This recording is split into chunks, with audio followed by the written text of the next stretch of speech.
Ito ang Presidential Broadcast Service. Radyo Pilipinas. Radyo Publiko ng Bagong Pilipinas para sa Bagong Pilipino. Naghahatid ng mahahalagang balita at impormasyon na guugnay ng pamahalaan sa sambayanan.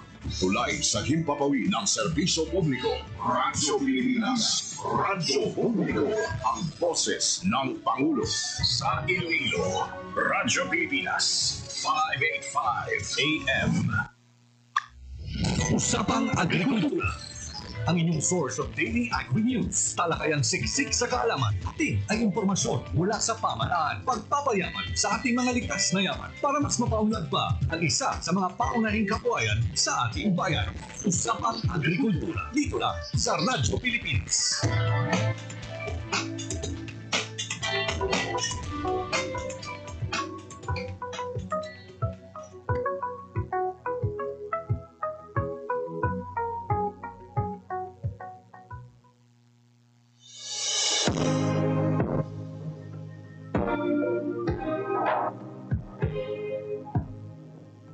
Sprang from a dream to restore the livelihood gravely hit by Super Typhoon Yolanda in 2013, Tabok Fisherfolks Association, or TAFA, came about equally carrying a burning commitment to work up their way to recovery. TAFA, in its budding year, started with 112 members upon establishment in August 2013, and almost a decade after putting up the People's Organization, to bring relief among the residents of Tabok, Libertad, Antique, this has grown to 130 members with 72 males and 58 females who have been walking hand in hand to improve their lives after braving catastrophe. As they tread their path of reviving fishing operations, the Philippine Rural Development Project of the Department of Agriculture, through the recommendation of the Provincial Local Government Unit, directed their rather headstrong aspirations into reality, approving them a 999,950 peso Lambaklad livelihood project, which was reinforced by the Regional Project Coordination Office 6 under IREP component. Ang project po namin ay tinatawag na Lambaklad Livelihood Project. Ito po ay isang uri ng panguhuli po ng isda na ginagamitan po ng nets and ropes. So ito po ay naka-assemble sa ilalim po ng dagat at ito po ay may mga sandbags na pumipigil po sa nets para hindi po siya umakyat. Ito pong Lambaklad Livelihood Project po ay talagang environment-friendly gear po siya kasi ito po ay hindi nakaka-apekto sa kapaligiran. The system of fishing operates with one master fisherman or maestro, 3 rondas or watchers, and 20 busos or net pullers. The master fisherman would first assemble the busos upon signal of rondas through waving a flag queuing for another haul from the nets. Upon collection of the catch, the busos are then looking into their nets for damages and fixing them at once before they would hurl the nets for another pull-in, done 2 to 3 times per day. On the pursuit of reviving their daily source of income, the association observes a number of best practices upholding their unifying goal to increase the income of the members by at least 59% annually from 30,000 pesos to 47,834.11 centavos. Provide employment to at least 30 persons in the locality, and increase membership by 5% annually. On top of their initiatives or best practices, TAFA incorporated a weather monitoring mobile application, Windy, which helps them keep the weather in check for conditions that would possibly affect their operations, owing to the core of their association of restoring the livelihood devastated by typhoon. Members, particularly the fishermen crew, were trained and educated to make use of the technology at their advantage. It is being regularly monitored and cross-checked for accuracy and efficiency. Further, among the maintenance practices likewise observed were the monthly nets off or the suspension of fishing operations intended for net cleaning upon accumulation of moss, which lasts for a week, and a total nets off lasting for a month. Ang Lambaklad po ay nagsisimula po siya ng January to May. And then may totally nets off po kami na tinatawag pag June to September. Kasi yung time po ng total nets off is habagat po siya dito sa place namin. So magre-resume po yung aming operation September up to May uli. Tuwing total nets off po, bali ang ginagawa po ng aming mga members ay ang kumpunin po yung aming mga nets. Lilinisan po siya, tatanggalin po yung mga lumot, at i-repair po yung mga balsa, yung aming mga pump-boat kung may sira po. Para po maka-prepare din po para sa operation po namin sa susunod po na mga buwan. So sa time po na total nets off, meron din po kaming capability building, mga trainings na kinakandak po namin para tuloy-tuloy po yung aming kaalaman. Kung kahit wala kami pong operation, tuloy-tuloy po yung aming kaalaman para po sa pagpapatakbo po ng aming project. Now clocking to its 10th cycle of operation, the Lambaklad Livelihood Project has shown continued increase in sales since 2018, having 6,718.61 kilograms of fish catch, which translates to 506,084 pesos recorded sales in its first year, and 8,952.70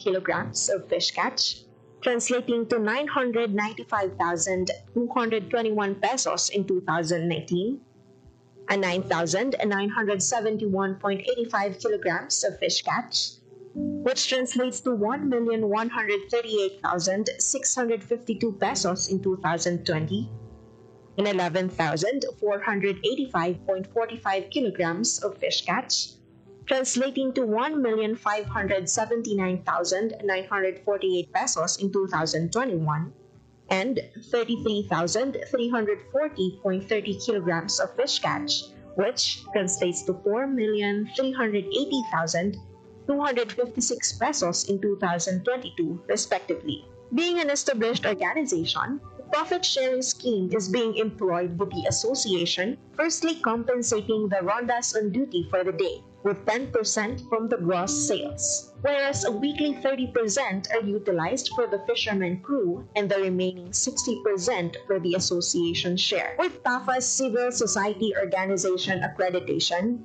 various grants from the regular programs of the Department of Agriculture came their way and have been an additional income-generating activity among its members. Few of these are trading capital assistance amounting to 332,100 pesos under the DA Ahmad 6, various support to enterprises, supplementing the trading capital for fish buying and selling activity of TAFA last November 5, 2021.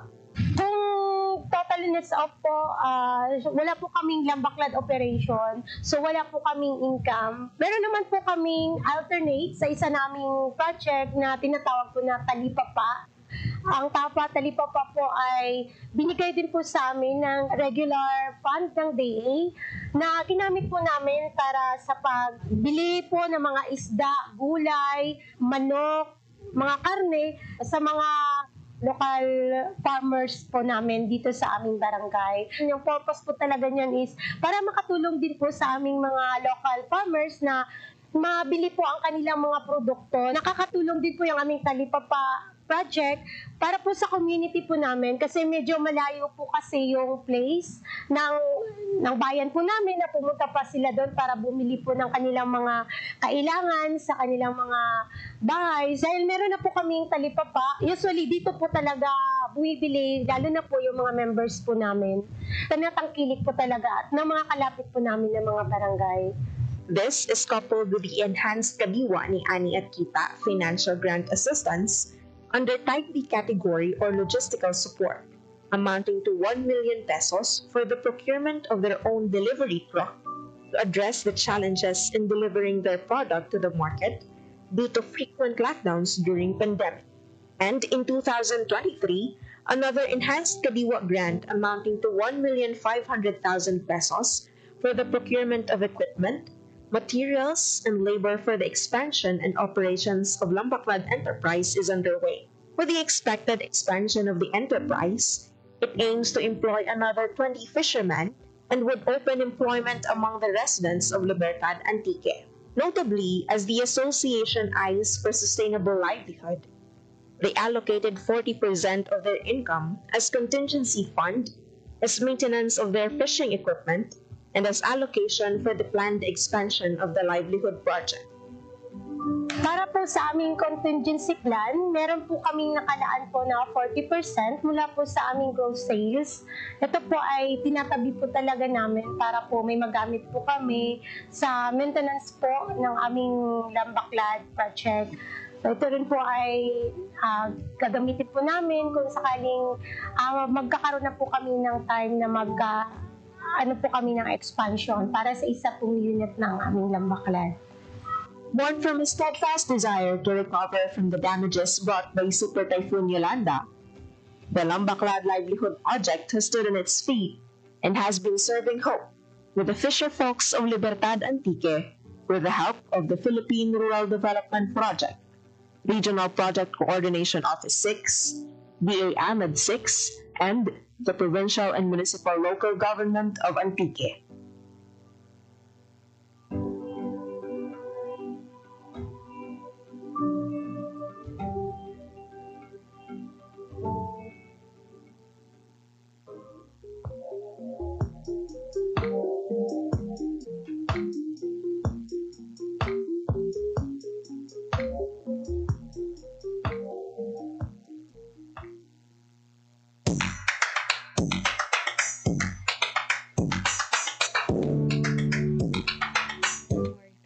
January 2023, the Department of Agriculture Western Visayas, along with the Organic Agriculture Program and the Bureau of Agriculture and Fisheries Standards, awarded a certificate of accreditation to the Aklan Provincial Organic Producers Association or APOPA as an organic certifying body in the province of Aklan. Being accredited under the Participatory Guarantee System, the APOPA performs necessary inspection as a legal entity of DA Bureau of Agriculture Standards. In behalf of the agency, APOPA's core group is responsible to verify that a product being sold or labeled is organic. Magandang umaga. Ako nga pala po si Angel Reyes III. Ako po ay farmer at ako ay ang may-ari po ng Gran Ala Verde Farm nandito po sa Batan, Aklan. Maraming pumasok na mga oportunidad at mga benepisyo sa hindi lang sa akin pero sa mga kasamahan ko dahil nga sa aming pagpursige sa Participatory Guarantee System. Tumulong talaga na mabigyan kami ng financial assistance. Maliban rin po doon, maraming mga programa na idinaan po sa aming grupo. Mas nagkaroon kami ng lakas sa loob na makapadiretso sa aming mga kliyente at sabihin na totoo po kaming organiko. Sa mga kasamahan ko ng mga magsasaka, totoo na mahirap talaga ang farming pero sa umpisa lang yan. Marami na po tayong mga teknolohiya at mga learning na pwedeng maibago natin ang mga lumang tradisyon ng pagsasaka. Pwede mong pagnegosyo ng farming. Lalo na sa organic na pamamaraan na kung saan maliit lang ang iyong ginagasto. Kailangan lang natin makapag-connect at makipag-communicate sa ating Department of Agriculture. In the municipality of Aklan, the APOPA core group certified 2 women organic practitioners who both engage in organic chicken production. Magandang umaga, ako si Abigail Navarra from Puno Katibanga, Aklan. Malaking tulong po yung nabigay ng APOPA sa amin dahil po nakatulong sa aming pamilya, sa self ko at sa environment po. Malaking tulong po yung ibigay ng region sa aming certified na farm dahil po meron silang livelihood na binigay sa amin. Yun po is nakatulong sa aming pamilya at sa self ko at sa environment po. Bihira lang ngayon ang mga kabataan na nagpa-farming dahil yung income daw ay mababa lang. Doon ka sa field, nainitan, parang ayaw na humawak ng mga lupa dahil madumi daw. Di nila alam nga doon yung malaking kita sa pagpa-farming. Dahil pag sa farming ka is hawak mo yung oras mo, wala kang amo na nag-uutos sa'yo. Farming is dyan, enjoy ka. malaki yung kita mo. At sa mga kabataan, sana po ay mag-engage ng pagpa-farming dahil po tayo po ang pag-asa ng bayan dahil po yung mga farming sa ngayon ay matatanda na at tayo ay susunod na magiging magsasaka. Magandang araw sa lahat. Ako si Maricel Barrera Buho. So, sa tulong po ng programa ng DA, malaki pong tulong sa amin bilang magsasaka when it comes to our resources like mga materials po, mga net, mga bamboo, mga nipahat. Malaking tulong po sa amin yung bilang magsasaka at lalong-lalo na po yung incubator na mas mapabilis namin maparami yung aming mga manok. Wala po dapat space ang kahirapan sa atin kung tayo lamang po ay masipag. Naniniwala po kasi ako na kapag gusto mo umangat sa buhay, kailangan mo magtrabaho. Kung mayroon kang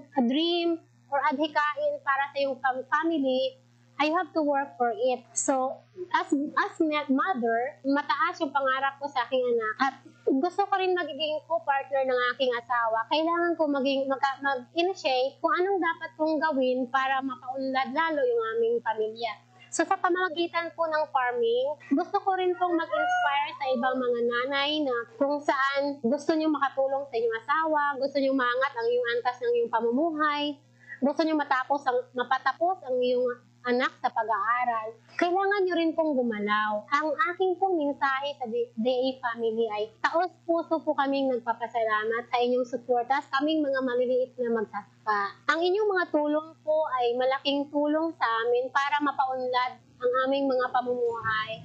At sana po ay marami pa po kayong matulungan kasi ang inyo pong programa ay napakaganda. Mula po sa akin personally ay nagpapasalamat po ako sa inyong tulong. The increase of women and youth engagement in the field of agriculture is apparent, with a strong intervention of the agency to strengthen the value chain of the food system. Young women highlighted employment opportunities, increase in income, developed skills in organic farming, and overall resilience. Organic farming for Roseanne is not only her source of livelihood, but a way of living at its best. Certified PGS in Batan Aklan, her integrated farm caters to the nearby resorts and hotels in Boracay Island.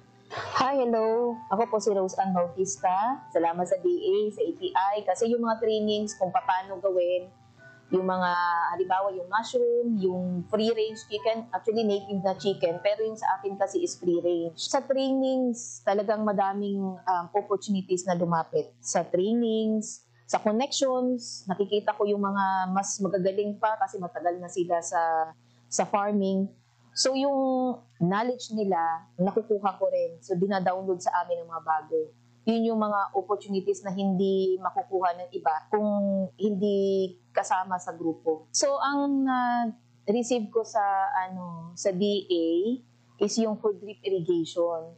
Ang drip irrigation kasi malaking tulong sa amin para lang din na ma-shift ko yung workers, yung trabaho nila, na makagawa ng mas importanteng trabaho outside doon sa pag-i-irrigate lang ng mga plants. So very thankful naman talaga ako sa DA kasi ang laki ng naitulong nila sa materials. In connection na rin sa natatanggap ko sa DA, talagang magpapasalamat ako sa ATI, sa lahat ng trainings na na-receive namin. So, in-encourage ko rin yung mga farmers or yung balak maging farmers sa huli na mahirap siya. Mahirap yung pagiging farmer, especially kung baguhan ka, wala kang idea.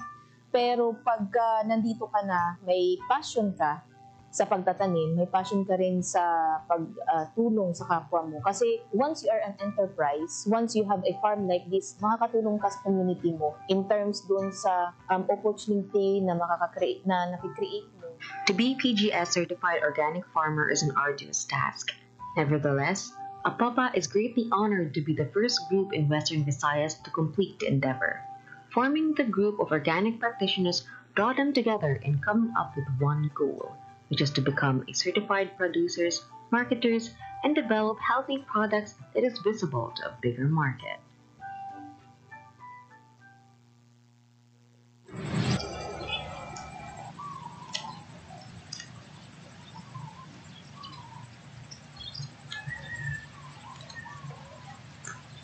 Dayag niya ada good morning ngayong aga sa aton mga suki nga pagkalamati sa kanya programa kada sa aton mga farmers Good morning gid sa inyo. Ayan, nalangin ka mo sa inyo tagsa-tagsa ka panimalay. Nagainom sa mainit-init nga kape, mainit-init nga taho o kon tsokolate. Good morning kay Sir Ricardo Rosendo Hintolia, Rachel Encanto, kay Mark Buendia, suguman kay Richard Agodines Kag, Martin Posisyon. Salamat sa pagupod sa aton nga programa, no, kay Cesar Ciudad, no, kabala na to nung kawin si Sir Cesar ni adlaw gid, no, ano pamati sa aton nga programa. Ipay gid siya sa panahon naton last week, ma'am kawin, no, sa aton nga programa. So ma'am kawin, nga welcome ka sa aton nga programa sa imong opening message no sa bungaga. Sige, so mayong aga sa tanan, no? Ginatami ako ng mga kaugdanan from the RISE program. No, and then sa atin nga mapisan, no, Bapon. Yes, nga Sir Ryan Rasgo. As well as atin nga report officer, Sir Rayno, no? Sir Ian Calibara, Sir Elmer, and of course, ang pinakamatakuman sa RISE program, Ma'am Joey Gimaray. No? Yes, Upod man nga mga upod sa mga provincial offices nga na-assign, no? Mayong agagi sa inyo tanan. And of course, sa aton ng mga farmers, no? Nga padayon, no? Nga pang-arado na sugong sa ilang mga talamnan, no? May ara nga naga-prepare na sa ilang mga sabudan na, no? Nang mangin bantay lang sa sa trend sa aton nga lakas ng panahon, no. Actually wala sa forecast nga lawig sang init o kon dugay man nga ulan. So manami subong sa forecast ang aton nga tiyempo. So palitan naton samtang manami pa ang lakas ng aton nga panyempo. Yes, thank you din Ma'am Karen, no. Good morning gali sa aton nga Regional Executive Director Dennis Arpia. Kagduhan natin ka maambong kawapisan Regional Technical Directors, Director Arlina Telio, and Director Maria Teresa Solis. No? Sa aton Provincial Agriculturist, no? Dr. Eldefonso Dodong Toledo, kag City Agriculturist, no? Sir Inigo Galing Galaw, mayadayad gid nga agawang kawin, may kapanig kita sa aton nga na-discuss, no? Kang magdigad nga semana.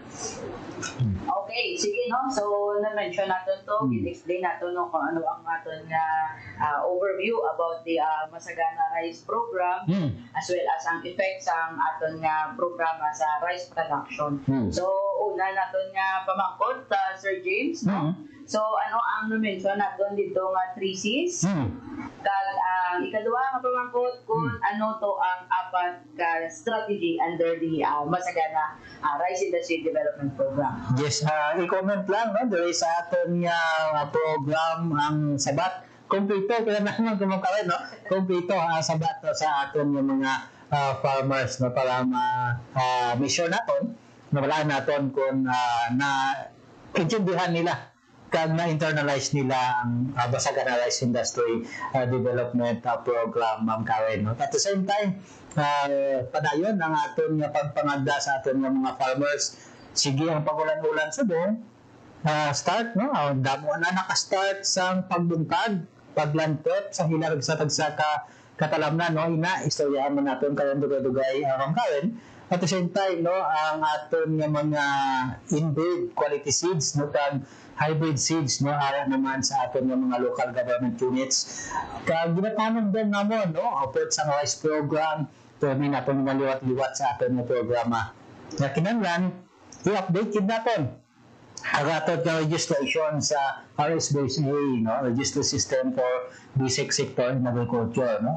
Hindi kita magkalipat nga magbisita, maghapit sa opisina sa Municipal Agriculture o kung mag-text, mag-hi hello, no, sa aton nga mga gwapahon kag gwapuhon nga agricultural extension workers, no, sa aton nga mga kabanwahanan. Although nga nakalibot-libot sila, Ma'am Karen, no, sa mga kabarangayan, mas maayo gid nga ma-connect naton kag ma-renew naton ang aton relasyon sa ila. Bisan paagi lang sa haylo sa text, amo yung naka-importante ang natawag naton nga relasyon, no, sa aton nga mga agricultural extensions, no.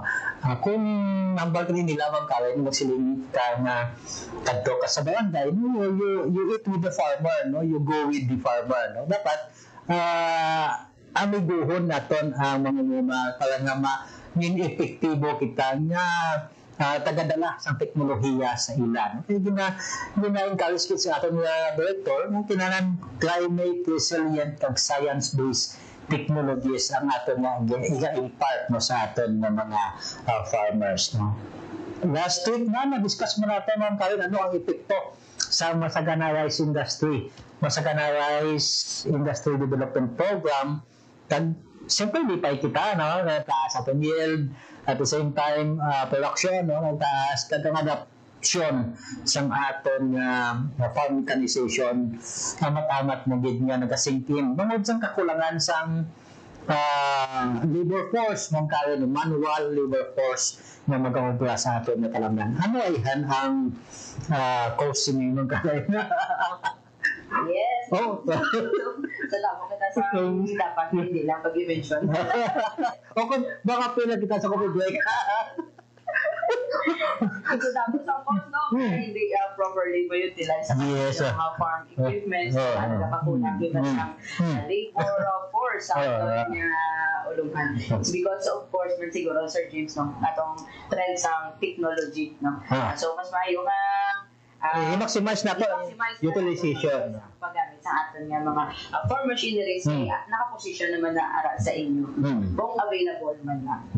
Subong na tuwing 2025 Ma'am Karen, no?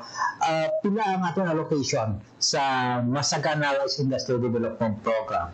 Okay, so this 2025, ang ating allocation is around 55,992 hectares ang na-cover no, sa bilog nga Western Visayas. So ang breakdown sini may ara kita covered nga area of 1,500 hectares sa province of Aklan, 5,844 sa province of Antique, then 10,003 hectares sa province of Capiz, 782 hectares sa province of Guimaras, 27 hectares, 863 sa province of Iloilo, and 10,000 hectares sa province ng Negros Occidental, no? So included pagyapon, no, ang probinsya sa Negros Occidental for this year, 2025, no? Please take note, no, kay ang budget gyapon sa Negros Island region katunga awit ng gyapon, no, there is aton DA Western Visayas. That's why included ng gyapon sa aton na target kag allocation, no, ang probinsya sa Negros Occidental. Ano may pinakadako nga allocation, Ma'am Karen? Okay, so as to current na allocation naton, so we have mentioned kagina ang province of Iloilo, which covers 27,863 hectares. So with that number of hectares, Ma'am Karen, ano ang aton mga interventions sa MRIDP there? Okay, so ang package of intervention natin, no, or subsidy under the MRIDP is ang atin na 15 kilograms na hybrid seeds, that is per hectare, no? 15 kilograms per hectare, kaupod ang isa kasakong urea, 50 kilograms per bag, isa kasakong urea, isa kasakong muriate of potash, no? And then may araman kita partner na rin biofertilizer and soil ameliorant. So as well as may mga package of trainings kita para sa aton ng mga farmer leaders, then capacity enhancement sa aton ng mga na-assign ng mga agricultural extension workers nga na-assign sa aton nga Masagana Rice program. For the inbreed seeds, pila ka bags ang atong allocations ng Karen?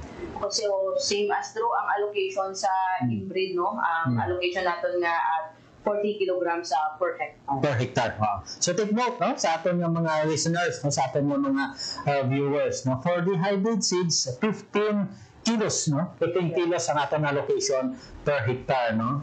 Damo ang hindi gawa magpati, no, kung hindi pa kumbinsido Ma'am Karen, no, na makaigo ang 15 kilos, no, makaigo ang 15 kilos sa aton nga isa ka hektarya. But madamo naman sa mga farmers naton ang nakapamatuod na nakaigo, nakasubra pa ganang iban, nakaigo ang 15 kilos sa aton 1 hectare, kag nakapatubas sila sa damo, no, sa aton nga 15 kilos, no.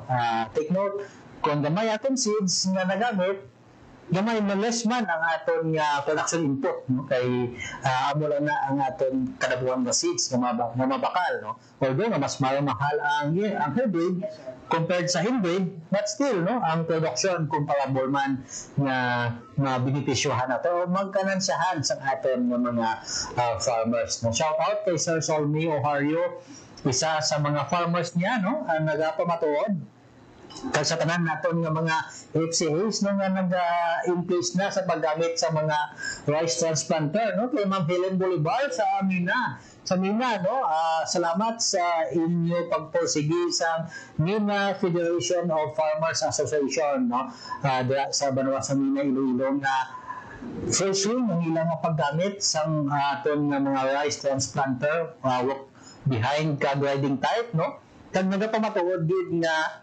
makaigo ang 15 kilos, no, kay Sir Gilbert Timba, no, sa Pututan, shout out man sa bungan sa kay Murphy Kinlat sa Dingli, shout out man, no, sa Dumanggas mo kay may nagagamit man sa rice transplanter. Yes sir, so under sa Pulao, multi-purpose alternative, so isa kay Ray Paulan, oo. So utilize na nila ang aton nga mga farm machineries, no? Ang transplanter, no, ginagamit, and then mga granular applicators. Puspusan, no, ang aton nga advokasya, no, gagamiton gid naton ang mga rice transplanter, no, kay wala naton man kayo ng iban nga mga kabanwahanan may awa sila nga mga transplanter, no, to underutilized, no, ang ini nga mga na farm implement. So, testingan naton kung hindi kita kahibalo magpaikigangot lang sa seedbed. Maramo ang isa ka constraint siguro ma'am kayo nakita naton kag usually nga feedback sa aton, no, nga mga extension workers is ang preparations sa seedbed, no, paano bala eksakto nga pag-prepare sang aton nga sabod, no. So pwede kid ka makapagigangot sa amon, no, o sa aton ng mga municipal agriculture office para nga mapahapos o kung may mga innovasyon kita, may mga practices kita man karon nga pwede naton i-adapt sa inyo tagsa-tagsa ka mga lokalidad, no. Istoryahanay lang na ang kinanglan man karon. Yes sir, no? So pwede gid gyapon mga approach man ang aton nga mga assigned nga mga cluster coordinator, yes. LGU, no, basi may mga underutilized nga mga tonable Sir James, mga machineries, no. So may mga trainings kita pa nga naka-align dira para sa aton nga farm machine operation man, no. So that will be starting siguro months ang June ma-start ang aton nga training. So but may ara nga gusto magpa-train kung paano gamiton seedbed as to ang utilization sa aton nga transplanter. So sulat or inform nyo ang aton nga mga assigned na cluster coordinators. Nasambit mo kay na Ma'am Karen, no, nga one of the activities, no, nga ginapatigayon naton sa Masagana Rice Industry Development Program amo ang pagcapacitate naton sa aton nga mga agricultural extension workers kag local farmer technicians, mga farmer leaders naton. Ano ini nga capacitation activity naton, Ma'am Karen? Okay, so as the activity sa aton nga MRIDP, no, so may ara kita nga mga target training para sa aton nga mga farmer leaders. So ang aton nga mga farmer leaders amo ni ang aton nga leaders, no, from the organized rice clusters, and then region-wide may target kita 5 batches, so 4 na ka-batch ang na-conduct, no? May remaining pa nga isa sa province of Iloilo kag Guimaras na. Yes. So ang venue natin is diri sa Iloilo. And then for the capacity enhancement naman sa aton nga mga agricultural extension workers, no, nga na-charge under the Masagana. So may ara kita 8 ka-batches, no, region-wide. And then ang na-conduct na naton is 5 batches training na. So may ara pa kita tatlo ka-batch, no, that is for province of Aklan, duwa pa sa province of Iloilo. So ang mga topic na gin-covered naton today, no, sa aton nga training of trainers, no, is ang aton nga overview sa Masagana Rice Industry Development Program para nga further nga maintindihan nila kung nahanungod sa ano ang aton nga programa. Then ang introduction, no, naton sa aton nga morphology sa aton nga rice, and then ang growth stages, as well as naghatag kita sang slots, no, para sa orientation, no, on the seedling preparation.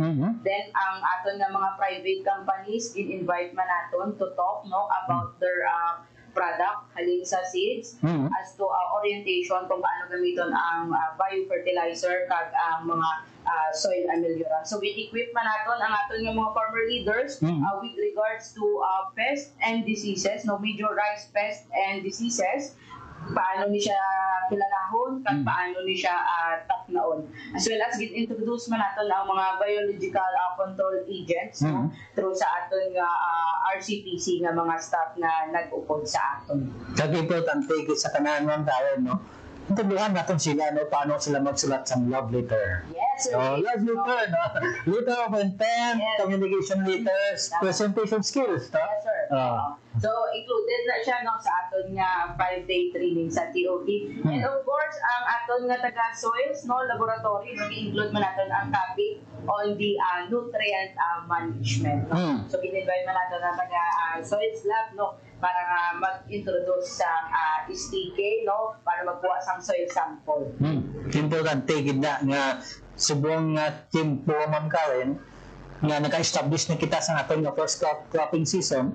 I understand may mga farmers kita nga nakapa-analyze no, sa ilang nga duta no, sa aton nga soils laboratory. No, we hope no nga din padasig man sa aton nga mga output no, ang pag-release sa result para nga eksakto na ang mabakal nga abono sa aton nga mga farmers nga i-apply sa subong nga first cropping season. No. Shout out kay Ma'am Bibilo Magdaog, no, kay Ma'am Eileen May Andrada, kay Ma'am Rose apelido ni Ma'am Rose, talipat ko.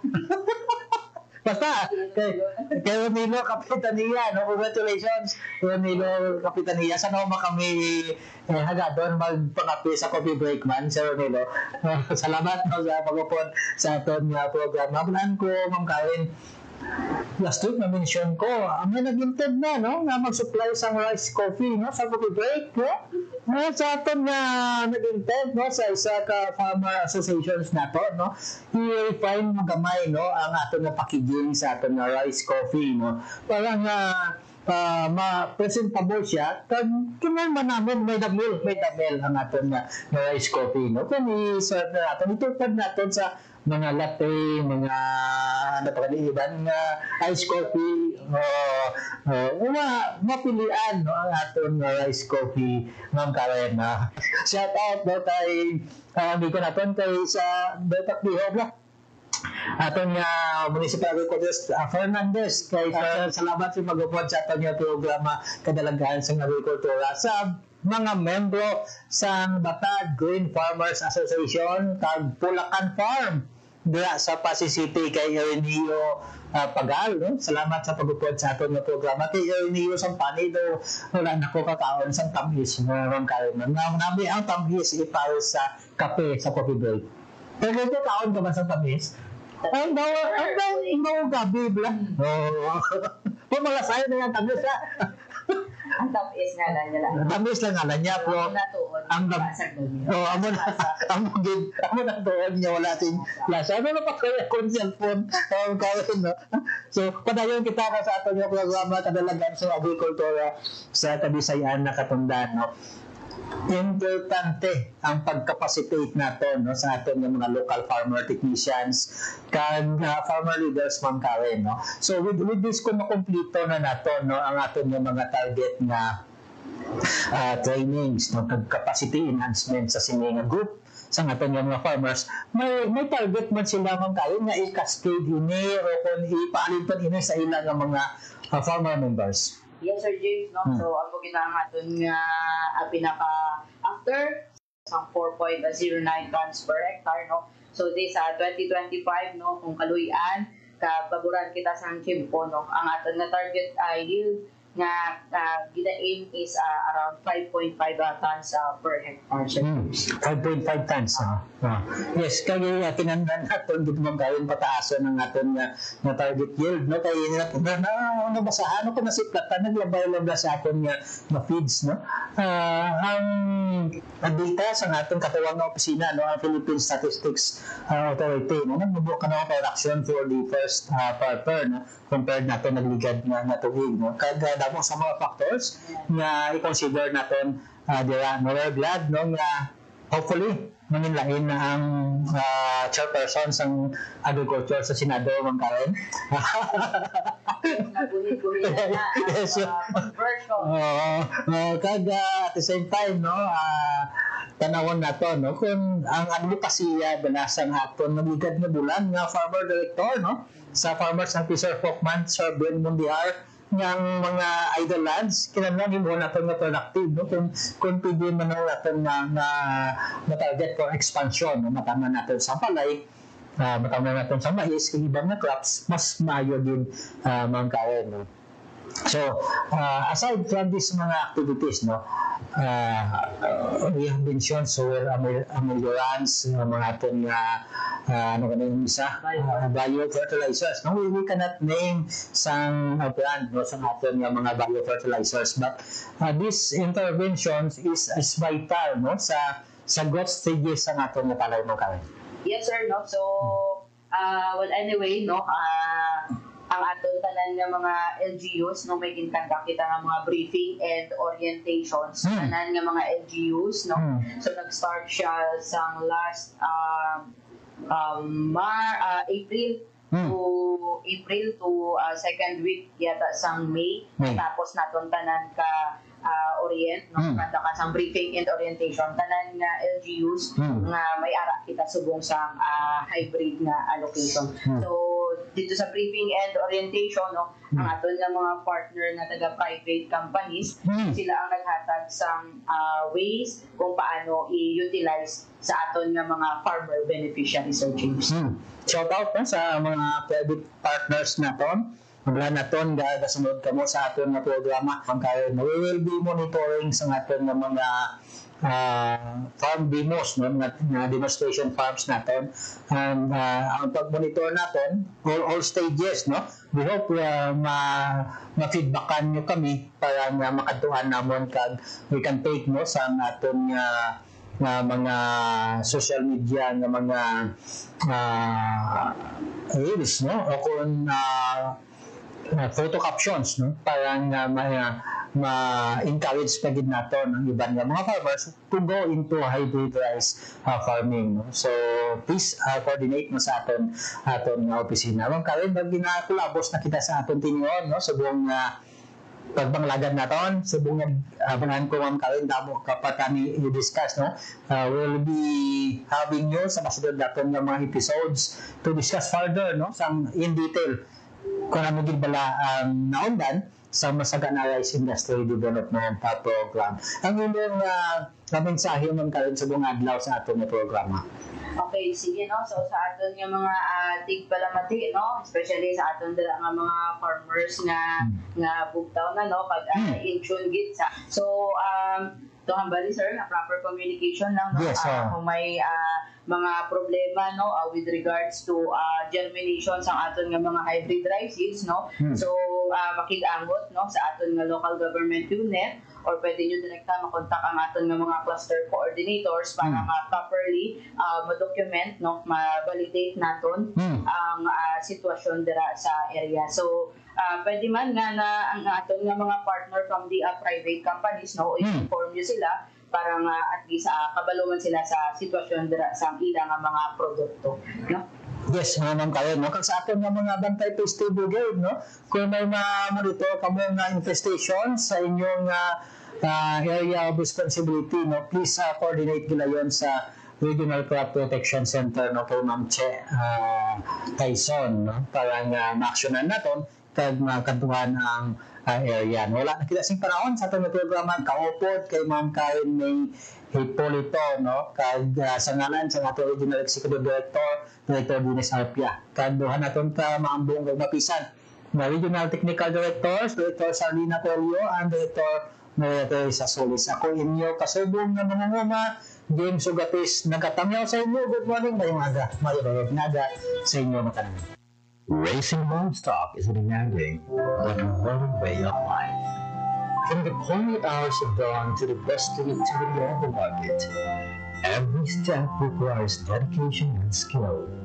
Today, we take a closer look at the journey of hardworking farmers as they tend to their animals and bring them to the Leon Livestock Auction Market. As early as 12 a.m., Manong Edwin wakes up when ready to begin his day. He carefully prepares his livestock for transport, ensuring they are in the best condition for the auction market. By 1 a.m., he and his team pull stocks, making their way to the Livestock Auction Market, or LOM.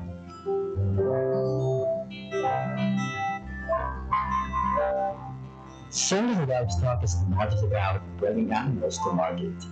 It's about careful selection and preparation to get the best price possible. Sellers and buyers start arriving, eager to engage in the western trade.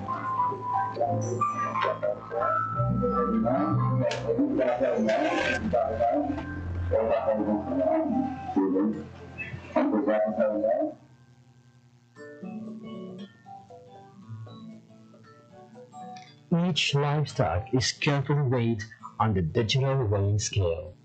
After weighing, every animal is assigned a number, making it easier for buyers to track their chosen stocks.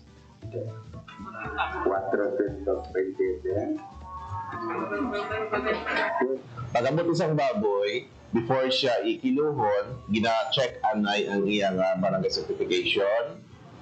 And then, hindi, why sang kiluhay nga matabo unless nga why pa maabot ang buyer. At saka, while nga nagakilo, katanaw man ang mga farmers na kung sabihin, mabalaan nila kung pila ang kilo sa ilang baboy.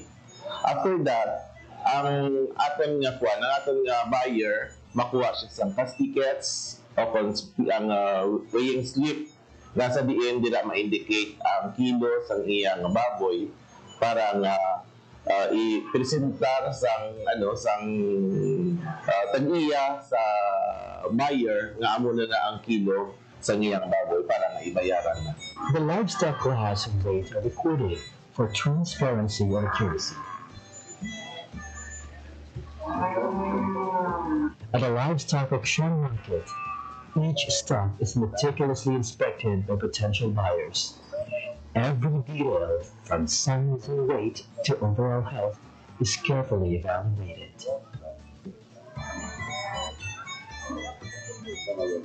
As the bidding process unfolds, buyers compete for the best livestock. In the end, the highest bidder secures the stock, ensuring a fair and competitive marketplace. Ang advantage kid ma'am kay man sang before ang mga baboy yawan kami ka pangita kang amon nga kung sino ang mabakal usually ga sa tinda lang ang dalaganan mo gadlagan ang tagiya sa market then ipa sa manog iyaw. Unlike subong kung may auction market may mga buyer kita halin sa sagwa sa mga city pag sa ibang pang lugar nga nagakadto diri. So hapos lang gid ang pagbaligya sang baboy ka mga tao diri sa Leon, usually mga member. Ang LEPA dagang mga member ya nagapasalamat gid sa LOM kay man naging matawhay, naging mahapos amon kung paano namon ibaligya ang amon mga baboy dagang presyo. Hindi kami mapirdi kang presyo sa pagbaligya ng baboy. Kaya man sa una, ang baligyaan ay pamata lang, tapos isa hindi pa sigurado ang kung pila kiloya. So, kung sumahon mo kisa sa may kapital mo agin, isa pirdi ka pa. Unlike kung may loan, makakita ka mga buyer nga alin sa buwa, pag hindi masyado mag-stagnant amon baboy diri sa Leon. Eh, siyempre, may mga buyer kita. Kaya kung ang tinda lang, hindi man kasarangin kung sa pagkadamo ka agresya dito sa Leon. A long-standing tradition of livestock trading thrives in Leon, Iloilo. Established in 1978, the once named as Carabangan has evolved into a vital economic hub, the Leon Livestock Auction Market, supporting farmers, traders, and the local government.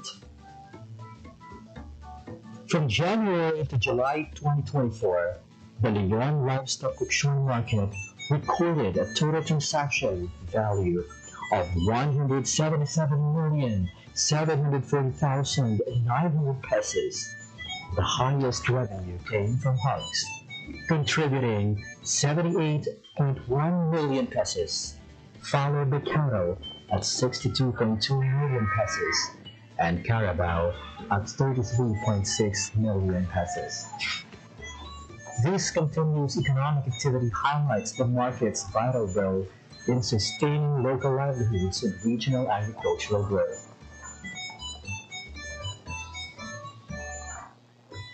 Just to give you the idea, even before, we have challenges facing in the management of our livestock auction market. Well, one of those is the limited facilities that includes the shed, and then the problem on drainage, and then the manual weighing, of course, before we've been doing that. And also, the limited access of the traders because of lack of promotion.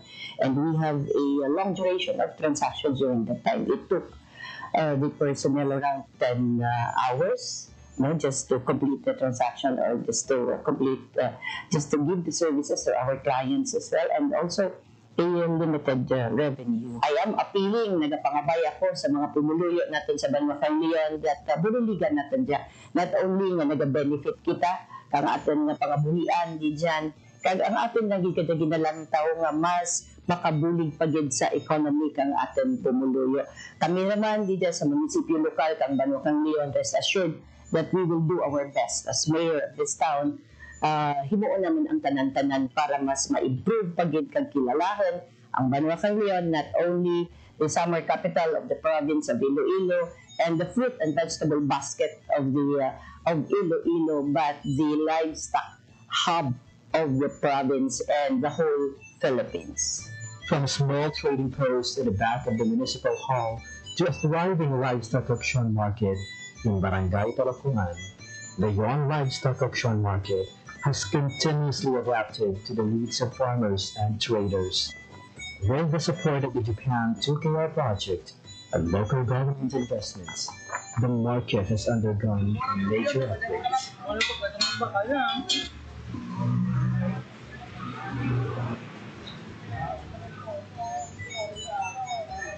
Part of the consideration why ang Leon was considered as a livestock hub is the population of the livestock in Leon.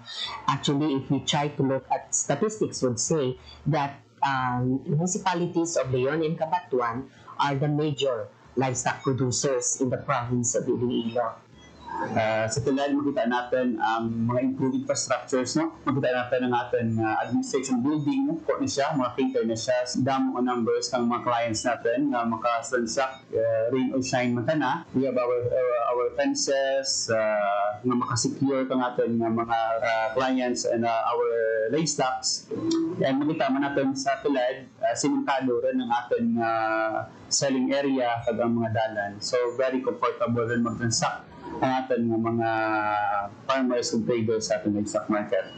Secondly, ang ating improved animal shed. So makita natin na mas organized rin ang ating livestock market. Naka-separate ang mga lives ruminants natin ng cattle ang Carabao. So may area mata na allotted for hogs, for goats, and for our poultry.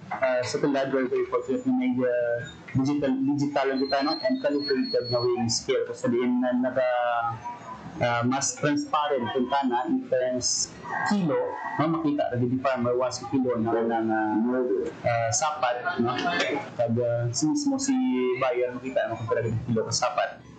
And we have also our improved system of operation. So kanang ikaw sa kami sa 4 pero nag-end kami alas 2, alaw na. But for now, nag-end kami sa kami alas 4, nagatapos kami 7 to 8 a.m. So why rin so yung mga transactions sa mga baka na nag-rin dyan subject for pick up rin kang mga buyers. So makita natin na may improve sa transactions. It's because ang mga documents na kananglangan ni buyer or ni farmer di dyan na mismo may show sa livestock market natin. So di dyan ang presence ka natin yung municipal treasurer's office sa pag-issue ka mo ng certification. From both the Department of Agriculture and local government unit, the Leon LOM now offers organized trading. Kung purgawin, kaganong problema naman niya, daw na tawan mo na aksyon, kaya suportado man da.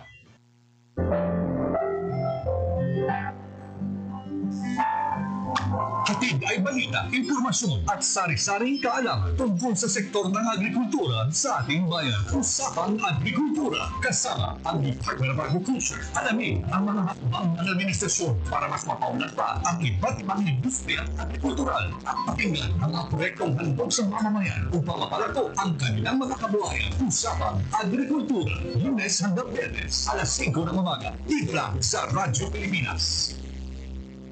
Ang inyong tulay sa himpapawid ng serbisyo publiko, ang Presidential Broadcast Service, Radyo Pilipinas, Radyo Publiko. Radyo Pilipinas, Radyo Publiko. Kinilala ng pag-international at prestigyosong Asia Pacific Broadcasting Plus Awards 2025 para sa kategorya ng Government Streaming. Ito ay dahil sa epektibo nitong pagsasanib ng mga tradisyonal na media tulad ng telebisyon, radyo at print para masabayan ang mabilis na pag-inog ng mundo ng digital at social media tungo sa mas epektibong paghahatid ng mahahalaga at napapanahong mga impormasyon sa mamamayang Pilipino.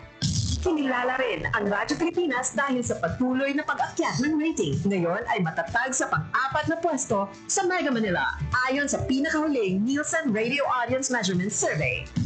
At sa social media, nakamit ang mahigit 2,000% pagtaas ng bilang ng mga sumusubaybay sa Radyo Pilipinas page sa unang bahagi ng 2025. Patunay ito na ang inyong Radyo Pilipinas, Radyo Publiko ay tunay na kaagapay ng inyong pamahalaan sa paghahatid ng serbisyo sa mga mamamayang Pilipino. Mula sa aming lahat, sa ngalan ng inyong pamunuan at mga kawani ng Presidential Broadcast Service, kasama ang inyong mga himpilan ng Radyo Pilipinas sa buong kapuluan. Maraming salamat po sa inyong lahat, sa inyong pagtangkilik at pagkilala. Radyo Pilipinas, Radyo Publiko. Radyo Pilipinas.